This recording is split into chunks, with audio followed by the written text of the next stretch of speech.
Daniel, capítulo 3, versículo de número 16.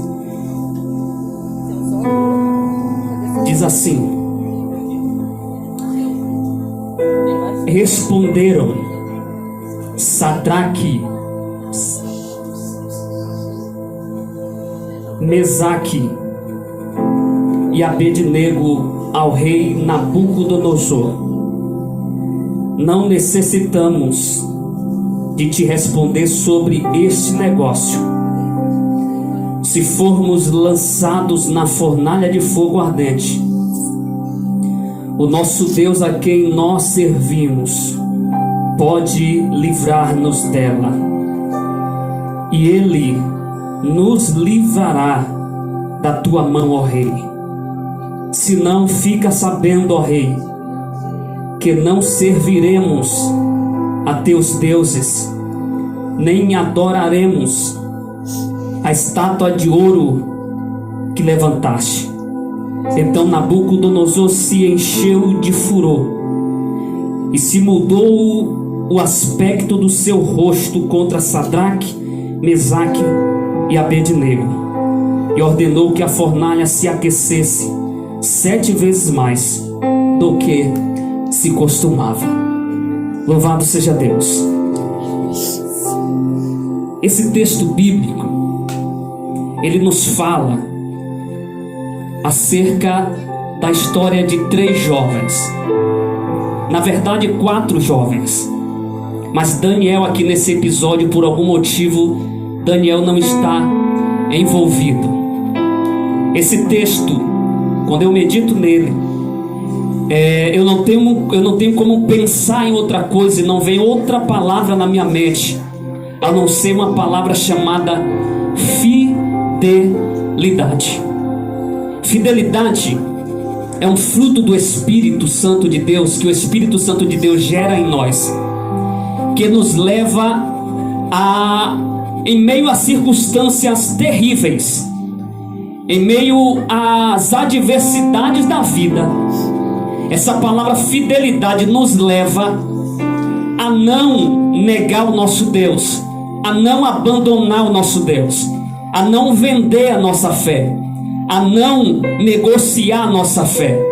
Quando eu olho para a vida desses 3 rapazes, eu vejo 3 rapazes, eu vejo 3 jovens aqui que sabia o que queria e tinha convicção do Deus a qual ele servia. Eles sabiam do poder de Deus, eles conheciam o poder de Deus, eles conheciam a magnitude de Deus. Só que, de repentemente, aqueles jovens que estavam cativos na Babilônia, eles têm uma proposta, é levada uma proposta até eles. E que proposta é essa? A proposta o negócio é, quando ouvir o som do pífaro, quando ouvir o som da buzina, quando ouvir o som dos instrumentos, larga tudo o que está fazendo, se dirige para a imagem que está na praça pública e se prostra e adora. E que imagem é essa? Era uma imagem de ouro do rei Nabucodonosor. A visão de Daniel vai dizer que Babilônia, dirigida por Nabucodonosor, era a cabeça de ouro, conhecida como a cabeça de ouro, um império muito poderoso. Mas aquilo subiu para o coração de Nabucodonosor, e agora não bastava mais ser a cabeça de ouro. Nabucodonosor, ele queria ser todo de ouro. Então ele faz uma estátua de ouro e ele pede para que todo mundo, em determinado momento, se prostrasse e adorasse aquela imagem. Só que aqueles jovens sabiam que na sua cultura, no seu ensinamento, naquilo que eles aprenderam com o Deus de Israel, eles não poderiam de maneira alguma fazer aquilo, eles não poderiam de maneira alguma se comportar daquela maneira, porque de tal forma eles estariam negando o seu Deus, negando o Deus verdadeiro, o Deus que criou os céus, que também criou a terra e tudo que existe nela. Então vem uma proposta para eles. Por quê? Porque eles são jovens. E por quê? Porque o mundo nos faz proposta.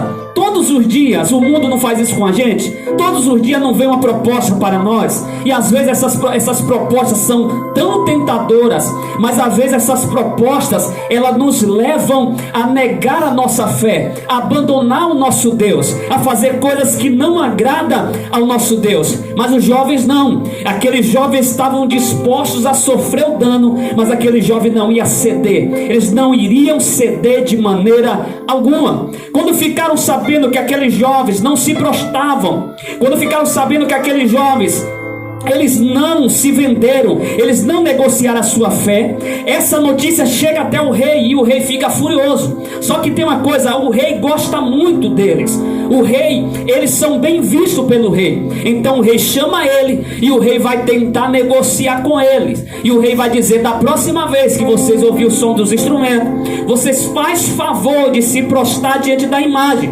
porque senão eu vou lançar vocês dentro da fornalha de fogo. Mas aqueles jovens aqui no versículo que nós lemos, eles mostram convicção no Deus que eles servem. Eles dizem assim: olha, o Deus ao qual nós servimos, Ele pode nos livrar da fornalha.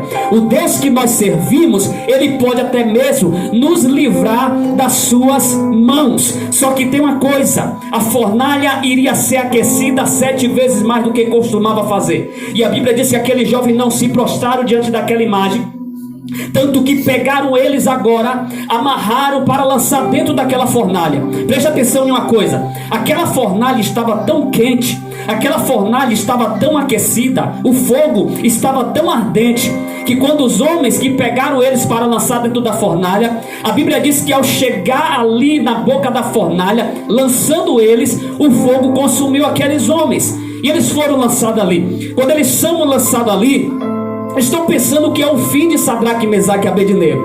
Quando eles foram lançá-lo ali, disseram assim: pronto, morreu, acabou. Do que adiantou permanecer fiel a esse Deus e morrer queimado em uma fornalha de fogo? Mas alguma coisa inquieta o coração daqueles homens, alguma coisa inquieta o coração daquele rei, e ele vai olhar para ver o que estava acontecendo dentro da fornalha. Quando ele olha dentro da fornalha, agora, primeiramente, que havia sido lançado 3 homens, não tem mais só 3 jovens dentro da fornalha, tem 4 homens dentro da fornalha, passeando para lá e para cá no meio do fogo. E o rei fica assustado com aquilo ali. Mas quando nós lemos isso aqui, nós entendemos que Deus entrou dentro da fornalha para dar vitória para o seu povo.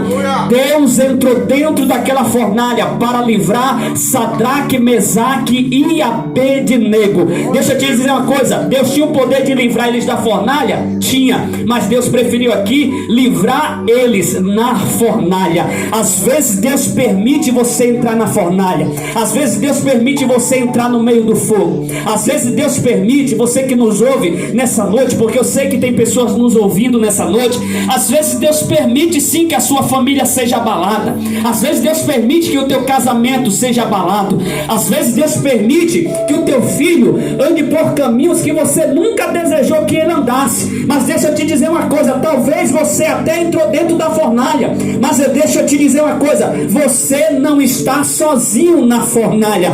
Deus está contigo no meio do fogo, e Ele vai te livrar, e Ele vai te tirar dessa situação. Agora, quando tira Sadraque, Mesaque e Abednego da fornalha, a Bíblia vai dizer, meus irmãos, que não tinha nem cheiro de fumaça na sua roupa, nas suas vestes. Não tinha cheiro de fumaça, porque tem muita gente que entra na fornalha, tem muita gente que passa pelo processo, e no meio desse processo, sabe o que vai acontecer? Ele vai ficar frustrado. No meio desse processo, ele vai carregar marcas, ele vai carregar lembranças para a sua vida toda. São feridas abertas que ele carrega, feridas abertas que ele carrega do passado. Talvez alguém que foi abusado quando era criança, talvez alguém que passou por um processo muito difícil, talvez alguém aonde o seu pai era um espancador, talvez alguém que tem uma má visão do seu pai, entrou na fornalha, mas saiu com cheiro de fogo, entrou na fornalha, mas saiu com cheiro de fumaça. Só que quando Deus permite que você vá para a fornalha, e ele te tira dessa fornalha, Ele não deixa sequela em você, você. Ele não deixa marca em você. Ele não deixa cicatrizes abertas em você. Ele faz questão de sarar todas as feridas. A palavra de Deus para mim, para você nessa noite Ele não vai deixar cicatrizes abertas. Ele não vai deixar marcas no teu coração. A tristeza não vai te acompanhar, porque Deus vai te tirar da fornalha, mas Ele vai cuidar de você de tal maneira que quem vai olhar para você vai dizer assim: não é possível, ele não passou pela fornalha, não é possível que ele enfrentou essa situação. Eu creio, Jesus, é assim mesmo, meu Deus. Presta atenção em uma revelação muito forte aqui nesse texto. Quando lançam os 3 jovens dentro da fornalha, o que aconteceu? Os homens foram lançar eles, o fogo consumiu.